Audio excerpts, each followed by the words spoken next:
We are just so existentially in crisis all the time. And I just wonder if this life wasn't meant to be full of love and joy and happiness. I just think we're getting it a little bit wrong. So life is harm. None of us get out of here unscathed. It is harm. I'm not a Pollyanna minimalist on the things that cause us suffering. If you don't fix yourself with limited identities, if you do not compare yourself with anything, if you explore, and that seed, if you want this tree to grow to its less thing, that's why I said not the fruit, the root. If you count the fruits, maybe that tree is bearing more fruit than this one. That's not the point. You nurture the root, the fullest possible nurture. If you give to the root what it has to become, it'll become. A blade of grass cannot become a tree, but is it not wonderful? So I think success is a funny thing, which is we all seem to pursue it, but we don't know how to measure it or actually how to define it. So how do you pursue something that you can't measure?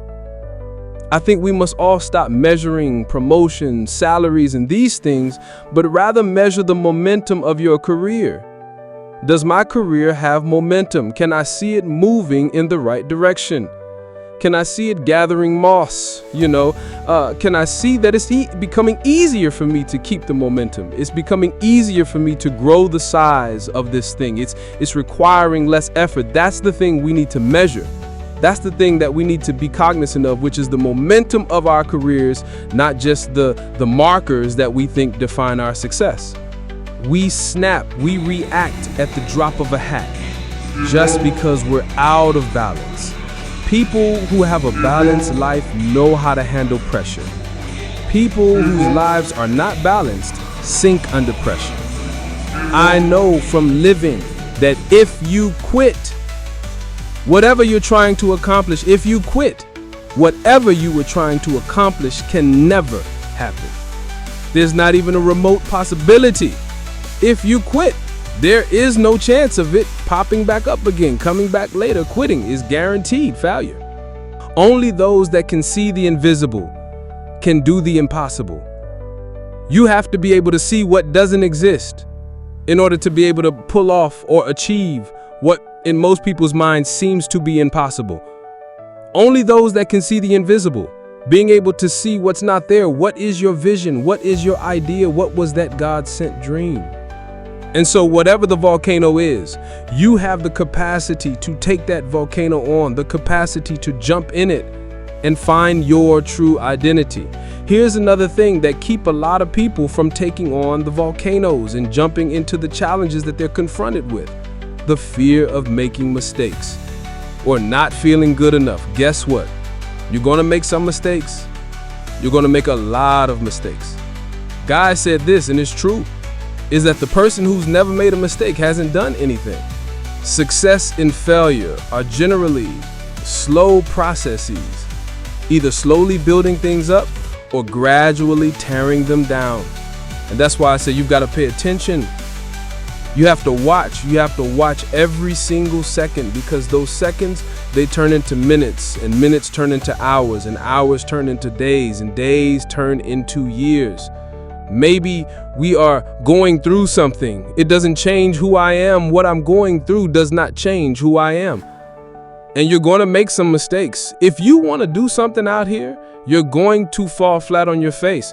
You're going to be criticized when you come out into the arena called life. You're going to feel awkward and stupid and dumb sometimes. It goes with the territory. Have to be relentless. You have to never let off the gas. Never stop. Never quit. Never allow anyone to talk you out of the dream, the vision, and ideas that God has sent you. That second that just went by, that counted. And so did that second. And so did that one. And in those precious seconds, you were either building or you were decaying. You were either gaining ground or you were losing ground in that second. Like, I believe in life, you got two separate people. You got champions, right? And they go through things in life that are self-inflicted. They bring it upon themselves. They get through it. They say, man, I got through it. And then you got warriors, right? They walk outside, the wind hits them, knocks them down, they pick up their stuff, they adjust and they get moving and they deal with the adversity that they didn't expect. They set their perspective right and they figure out a way to embrace it and add value to every environment that they go into and every person's life that they come in contact with. Now, when you're trying, you're going to fail.